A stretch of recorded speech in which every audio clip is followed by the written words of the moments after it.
இயேசுவில் பிரியமான சகோதர சகோதரிகளே, மீண்டும் ஒரு முறை நாளொரு நற்செய்தி தொடரிலே உங்கள் அனைவரையும் சந்திப்பதிலே பெருமகிழ்ச்சி அடைகின்றேன். உங்கள் அனைவருக்கும் இனிய காலை வணக்கத்தை தெரிவித்துக் கொள்கின்றேன். இன்றைய நாளிலே பொது காலத்தின் 12வது வாரத்திலே நாங்கள் அனைத்துலக திரு அவையோடு சேர்ந்து திருத்தூதர்களான பேதுரு, பவுல் என்பவர்களுடைய பெருவிழாவை கொண்டாடுகின்றோம். இவர்கள் திருச்சபையின் இளவல்கள், திருச்சபையின் 2 முக்கிய தூண்கள் என்று அழைக்கப்படுகின்ற இவர்களுடைய பெருவிழாவை கொண்டாடுகின்ற நாங்கள் இந்த 2 மிகவும் முக்கியமான ஆண்டவருக்காக தங்களை முற்றுமுழுதுமாக அர்ப்பணித்து வாழ்ந்த இந்த புனிதர்கள் வழியாக நாங்கள் ஒவ்வொருவரும் ஆண்டவருடைய ஆசீர்வாதத்தை நிறைவாக பெற தொடர்ந்தும் இந்த இறை வார்த்தை பகிர்வுக்குள்ளே நுழைவோம். புனித மத்தேயு எழுதிய தூய நற்செய்தியிலிருந்து வாசகம். அதிகாரம் 16, திருவசனங்கள் 13 - 19 வரை. அக்காலத்தில் இயேசு பிலிப்பு செசாரியா பகுதிக்கு சென்றார். அவர் தம் சீடரை நோக்கி, மானிட மகன் யார் என்று மக்கள் சொல்கிறார்கள் என்று கேட்டார். அதற்கு அவர்கள், சிலர் திருமுழுக்கு யோவான் எனவும், வேறு சிலர் எலியா எனவும், மற்றும் சிலர் எரேமியா அல்லது பிற இறைவாக்கினருள் ஒருவர் என்றும் சொல்கின்றனர் என்றார்கள்.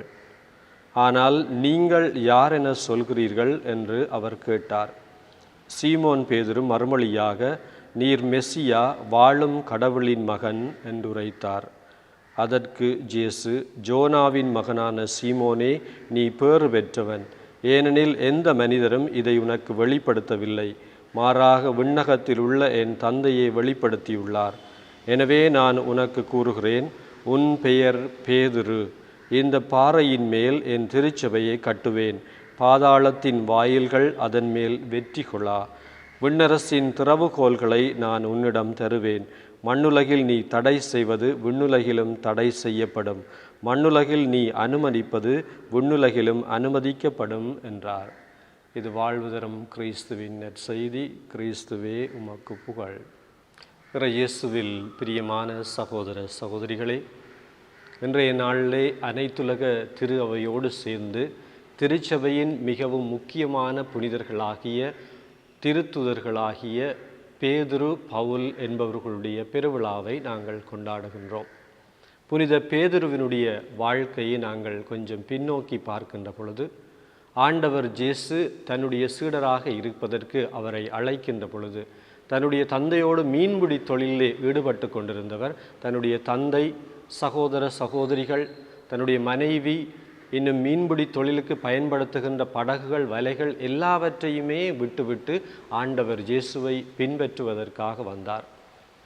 இயேசுவினுடைய வாழ்க்கையிலே அவருடைய போதனைகளை கேட்டு, அவருடைய புதுமைகளை கண்குளிர கண்டு, இன்னும் இயேசுவினுடைய வாழ்க்கையின் மிக முக்கியமான தருணங்களெல்லாம் ஆண்டவர் இயேசுவோடு பங்கெடுத்தவர்.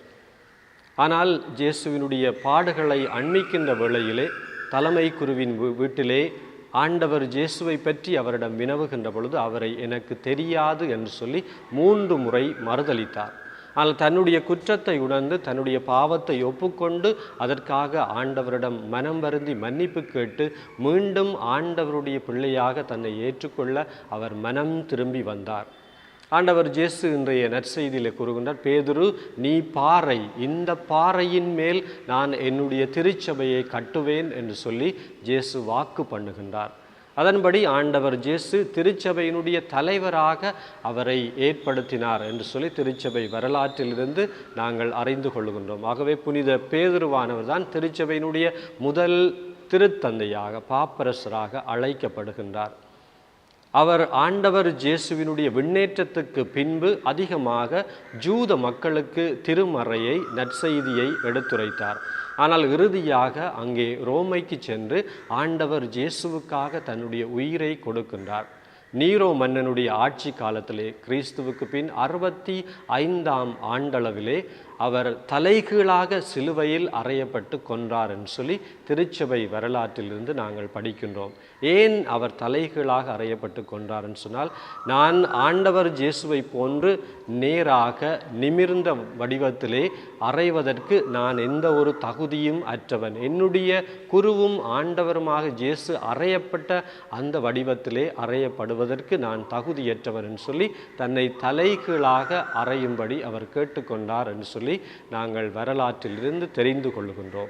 அந்த அளவுக்கு ஆண்டவர் இயேசுவுக்காக அவரை அன்பு செய்து அவருக்காகவே உயிரை கொடுத்த ஒரு திருத்தூதரை நாங்கள் இன்று கொண்டாடுகின்றோம். அடுத்ததாக நாங்கள் பார்க்கின்ற பொழுது புனித பவுல் தார்சு நகரத்திலே பிறந்தவர். ஒரு பரிசேயராக சட்டங்கள், ஜூத மத சட்டங்கள் எல்லாவற்றையும் நன்கு கற்றறிந்தவராக வளர்ந்தவர். தன்னுடைய மறைக்கு எதிராக கிளந்தெழுகின்ற புதிய நெறியை அடக்க வேண்டும் என்று புறப்பட்டவர். தமஸ்குவுக்கு போகின்ற வழியிலே ஆண்டவர் இயேசுவாலே ஆட்கொள்ளப்பட்டு மனம் மாற்றப்பட்டு புறவினத்தவருடைய அப்போஸ்தலராக தனித்துவமாக இயேசுவால் தேர்ந்தெடுக்கப்படுகின்றார். அதற்கு பின்பு 3 மறை போதக பயணங்களை மேற்கொண்டு பல நாடுகளுக்கெல்லாம் ஆண்டவர் இயேசுவினுடைய நற்செய்தியை கொண்டு சேர்த்தவர். கூடுதலாக புறவினத்து மக்களுக்கு இயேசுவினுடைய நற்செய்தியை எடுத்துரைத்து திருச்சபைக்கு கொடுக்கப்பட்டிருக்கின்ற புதிய ஏற்பாட்டு நூல்களிலே பல நூல்களை, குறிப்பாக திருமுகங்களை புனித பவுல் எழுதியிருக்கின்றார் என்பதை நாங்கள் அறிந்து கொள்ளுகின்றோம்.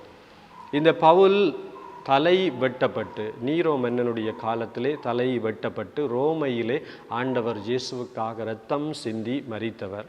இந்த 2 திருத்துதர்களும் வேத சாட்சிகளாக ஆண்டவருக்காக மரித்தவர்கள். அப்படிப்பட்ட திருச்சபையினுடைய இளவல்களை, திருச்சபையினுடைய முக்கிய தூண்களாகிய இவர்களுடைய விழாவை இன்று நாங்கள் கொண்டாடுகின்றோம். அவை இந்த 2 புனிதர்களும் எங்களுக்கு காட்டிய அந்த வழியிலே நாங்கள் ஆண்டவர் இயேசுவை பின்தொடர்வதற்கு எங்களுடைய நாளாந்த வாழ்க்கையிலே முயற்சி செய்ய வேண்டும். அதற்கு இயேசு எனக்கு யாராக இருக்கின்றார் என்பதுதான் இன்றைய நாளிலே எங்கள் முன் வைக்கப்படுகின்ற கேள்வியாக இருக்கின்றது. இயேசு கூறுகின்றார், மக்கள் என்னை எலியாவென்றும் எரேமியா என்றும் மற்ற இறைவாக்கினர்கள் என்றும் அழைக்கின்றார்கள், நீங்கள் என்னை யார் என்று அழைக்கின்றீர்கள் என்று சொல்லி தன்னுடைய திருத்துதர்களை, சீடர்களை பார்த்து ஆண்டவர் இயேசு வினவுகின்றார். அதே கேள்வியைத்தான் இயேசு இன்று எங்களையும் பார்த்து கேட்கின்றார். இயேசு எனக்கு யாராக இருக்கின்றார் என்று சொல்லி நாங்கள் தனித்துவமாக ஏற்றுக்கொள்ளுகின்ற பொழுதுதான் அந்த உணர்வலைகள், அந்த சிந்தனைகள் தான் எங்களை உந்தி தள்ளி விசுவாச வாழ்க்கையிலே வாழ வைக்கக்கூடியதாக இருக்கின்றது. ஆகவே இயேசுவை என்னுடைய மீட்பராக, என்னுடைய ஆண்டவராக, என்னோடு எப்பொழுதும் வழி நடக்கின்ற தேவனாக, எனக்கு துணையாக இருக்கின்றவராக நாங்கள் ஏற்றுக்கொள்ளுகின்ற பொழுது அவருக்காக எங்களுடைய வாழ்க்கை முழுவதையும் அர்ப்பணித்து இந்த திருத்துதர்களை போன்று, வேத சாட்சிகளை போன்று நாங்களும் வாழலாம். எனவே அதற்கான வரத்தை இன்று நாங்கள் கொண்டாடுகின்ற திருத்துதர்களான வேத சாட்சிகளான புனித பேதுரு, பவுல் அவர்கள் வழியாக நாங்கள் ஆண்டவரை கேட்டு மன்றாடுவோம்.